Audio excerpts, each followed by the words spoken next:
दतिया से, जहां कांग्रेस विधायक राजेंद्र भारती की मुश्किलें बढ़ गई हैं।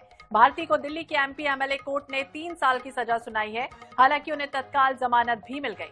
दरअसल एमपी एमएलए कोर्ट ने भारती को भ्रष्टाचार के केस में दोषी पाया। उन पर दतिया भूमि विकास सहकारी बैंक के अध्यक्ष रहते वित्तीय अनियमितता का आरोप लगा था। बता दें कि बुधवार को कोर्ट ने उन्हें भारतीय दंड संहिता की धारा 420 के तहत दोषी माना, जिसके बाद अदालत ने सख्त रुख अपनाते हुए उन्हें तिहाड़ जेल भेज दिया था। कोर्ट ने कहा कि राजेंद्र भारती ने साजिश रचकर बैंक से जुड़े काम में धोखाधड़ी और फर्जी दस्तावेजों का इस्तेमाल किया और इसी वजह से कोर्ट ने उन्हें आपराधिक साजिश, धोखाधड़ी, जालसाजी के मामलों में दोषी माना है। ये भी आपको बता दें कि सह आरोपी बैंक लिपिक रघुवीर प्रजापति भी दोषी ठहराए गए, लेकिन अब सजा के बाद विधायक पद पर संकट के बादल मंडरा रहे हैं। हालांकि कानूनी राहत के लिए 60 दिन में अपील का विकल्प मौजूद है। और ज्यादा जानकारी के लिए बात करेंगे, राजीव मिश्रा हमारे सहयोगी दतिया से हमारे साथ जुड़ गए हैं। राजीव, क्या जानकारी? 3 साल की सजा राजेंद्र भारती को वित्तीय अनियमितता का जिस तरह से आरोप लगा, विकल्प क्या है? देखिए, बिल्कुल 27 साल पुराने मामले में अदालत ने बड़ा फैसला दिया है। एमपी एमएलए कोर्ट ने बड़ा फैसला दिया है। कल ही उनको अरेस्ट कर लिया गया था दिल्ली में और आज सुनवाई होनी थी और सजा बोलनी थी।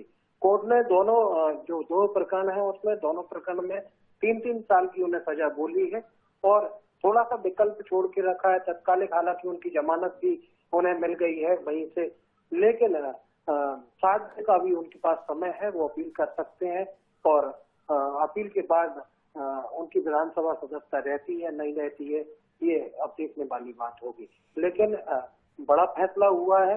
लगातार सियासत, मध्य प्रदेश की सियासत में बड़ी हलचलें तेज हो गई थी कि दतिया में उपचुनाव की स्थिति हो सकती थी। तमाम राजनेता यहाँ सोशल मीडिया प्लेटफॉर्म पर तमाम प्रकार के कमेंट्स भी लिख रहे थे कि राजेंद्र भारती आगे विधायक रहेंगे नहीं रहेंगे, क्या दतिया में उपचुनाव की स्थिति बन सकती है, क्या उन्हें सजा बोल सकती है। लेकिन कोर्ट का बड़ा फैसला आया, उन्हें 3 साल की सजा बोली गई, उन्हें दोषी करार दिया गया, साथ ही एक लिपिक को भी दोषी करार दिया गया और 3 साल की सजा बोली गई। तो बिल्कुल, अब क्या आने वाले समय में हो सकता है, क्योंकि अब विधायकी पर तो संकट है और ऐसे में सीट अगर खाली होती है तो उपचुनाव की स्थितियां भी बनेंगी। देखिए, ऐसी बहुत तेज हलचल कल से ही लगातार हो रही है। भारतीय जनता पार्टी के जो बड़े नेता यहाँ से चुनाव हारे हुए थे, मध्य प्रदेश के गृह मंत्री डॉक्टर नरोत्तम मिश्रा उस समय 2023 का चुनाव हार गए थे और उसी समय से ऐसे कयास लगाए जा रहे हैं। चूंकि प्रकरण एक पुराना था और हमेशा जब भी इस प्रकरण की तारीख होती थी तो ऐसी स्थिति बनती थी दतिया में, तमाम हलचलें ऐसी तेज होती थी कि राजेंद्र भारती को अगर सजा मिलती है तो चुनाव की स्थिति फिर से निर्मित हो सकती है।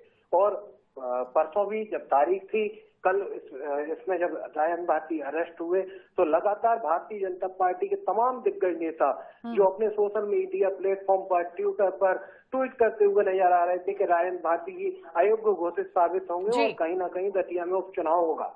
जी, तो बिल्कुल अब देखना होगा आगे क्या कुछ होता है। नजर बनाए रखिएगा। बहुत बहुत शुक्रिया राजीव, तमाम जानकारी के लिए और बातचीत करने के लिए।